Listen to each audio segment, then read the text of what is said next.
पुराने किले के खंडहरों में रहने वाली रक्तबाई को अचानक खीर खाने की तलब हुई, लेकिन उसे दूध, चीनी और मेवों से बनी मीठी खीर नहीं चाहिए थी। उसे चाहिए थी खून वाली खीर, गाढ़ी, गर्म और ताजे खून से बनी। उसने सोचा, आज कुछ खास बनाऊंगी, ऐसा स्वाद जो मौत जैसी गहरी हो। सबसे पहले उसे चावल की जरूरत थी। वह किले की टूटी दीवारों से होती हुई शहर की एक हवेली में जा घुसी। अंधेरे में उसकी लंबी छाया लहराई और उसने रसोई से चावल की पोटली उठा ली। फिर खुद से बुदबुदाई, आज ये चावल खून में भीगेंगे। इसके बाद उसे मीठे स्वाद की तलाश थी। उसने पास के एक पुराने बाजार की ओर रुख किया, जहां एक हलवाई की दुकान थी। लेकिन उसे चीनी नहीं चाहिए थी, उसे चाहिए था पीड़ा की मिठास। उसने दुकान के बाहर एक कुत्ते को देखा, जो एक मरी हुई मक्खी को चाट रहा था। वह मुस्कुराई और हवा में तैरते हुए हलवाई की पीठ के पास पहुंची। अपने नुकीले नाखूनों से उसने उसकी गर्दन के पास हल्की खरोंच दी, जिससे कुछ खून टपका और उसने तुरंत उसे अपनी उंगली पर चाट लिया। अब सबसे जरूरी चीज थी दूध की जगह खून। वह तेजी से एक कब्रिस्तान की ओर बढ़ी।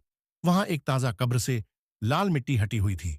उसने अपनी उंगलियों से मिट्टी को थोड़ा और खोदा और अंदर पड़ा ताजा शव देखा।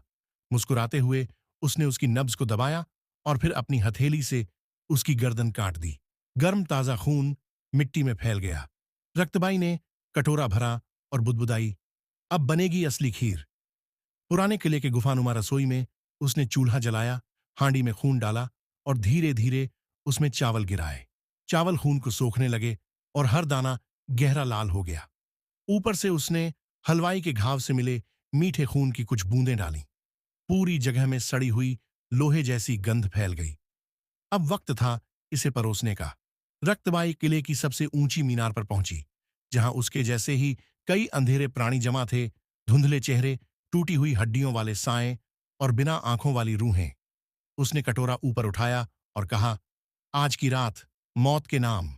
सभी ने एक साथ डरावनी हंसी में गूंजते हुए कहा, रक्तबाई, तूने फिर कमाल कर दिया।